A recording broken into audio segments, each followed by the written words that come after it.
6/2024 کو یہاں پہ ایک انسیڈنٹ ہوا تھا جس میں الائٹ بینک چنار روڈ وہاں پہ ڈکیٹ آئے مسلح اور وہ بینک سے رقم لوٹ کر فرار ہو گئے. تو جیسے ہی وقوع رونما ہوا اس کے فوراً بعد ہم نے پوری محنت شروع کی اور مانسیرا پولیس کی آپریشنل فورس میں سے اور انویسٹیگیشن فورس میں سے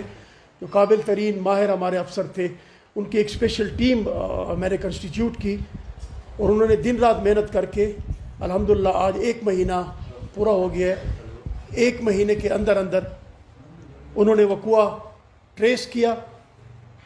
تکنیکی ٹیم بھی ہماری ان کے ساتھ تھی, ٹیکنیکل بنیادوں پہ بھی انہوں نے پوری محنت کی ان کے ساتھ مل کے وقوع کو ٹریس کیا. اور وقوع میں جو ہمارے 4 ملزمان تھے جن میں سے 2 مین تھے جن کی وہ فوٹیجز بھی آئی تھیں, محمد اقبال سن آف ظریف اور صدام کبیر راولہ کوٹ کشمیر اور یہ اقبال جدبہ طور غر, وہ جو بینک کے اندر گئے تھے ایک پسٹل کی نوک پہ عملے کو یرغمال کر کے ادھر وہ گھوم پھر رہا تھا اور دوسرا رقم اکٹھی کر رہا تھا. تو الحمدللہ وہ 2 مین ملزمان وہ بھی ہماری ٹیم نے سکسیسفلی اریسٹ کر لیے. ان کے علاوہ ان کے ساتھ جو شریک ملزمان تھے ان کے عزیز اور ریاض یہ دونوں یہ بھی گرفتار ہو گئے.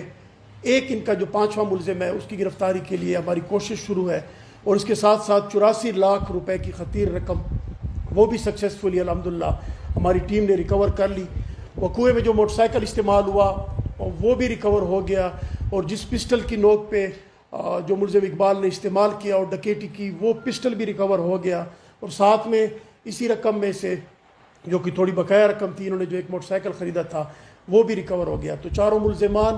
84 لاکھ کی رقم, وقوع میں استعمال ہونے والا موٹر سائیکل, وقوع میں استعمال ہونے والی پسٹل اور وقوع کی رقم سے خریدی گئی ایک موٹر سائیکل وہ ساری سکسیسفلی ریکور ہو چکی ہیں. جب ہم 1 مہینے کا ٹائم نہ لگاتے, آپ کو پتہ ہے سپریم کورٹ کا ایک ڈیسیجن آیا تھا تو اس میں ٹیکنیکلی وہ ہم بالکل وہ ہو گئے تھے, ہم نہ جیو فینسنگ پہ جا سکتے تھے نہ لوکیشنیں مل رہی تھی نہ ہمیں وہ, تو اس وجہ سے تھوڑا اس پہ ٹائم مل گیا. تو جیسے ہی وہ کورٹ سے وہ ریلیکس ہوا تو وہ CDR اور سارے جب ہم نے ان کی A پارٹی B پارٹی وہ ساری ہماری ٹیموں نے کی تو اس کے بعد ساروں کو اکٹھا کر کے تو پلاننگ ان کی یہاں پہ مانسیرا میں جو 2 مین ملزمان تھے انہوں نے کی تھی. اس وجہ سے پھر پورا جتنا ہمارا نیٹ ورک تھا ایڈجسٹنٹ ضلع جتنے بھی تھے ان کے تمام DPOs کے ساتھ ہمارا انٹریکشن تھا, سب سے ہم نے ہیلپ لی. تو الحمدللہ جو بالکل ایکچوئل کلپریٹ تھے وہ آ گئے اور ان کو کیفر کردار تک انشاءاللہ پہنچائیں گے. کیونکہ اس سے دیکھیں آپ کی نسل خراب ہوتی ہے, آپ کی یوتھ خراب ہوتی ہے کہ وہ دیکھ لیتے ہیں کتنے آسانی سے 2 بندے آئے اور بینک میں وہ رقم لوٹ رہے ہیں اور جا رہے ہیں. تو اسی وجہ سے یہ پریس کانفرنس ہم نے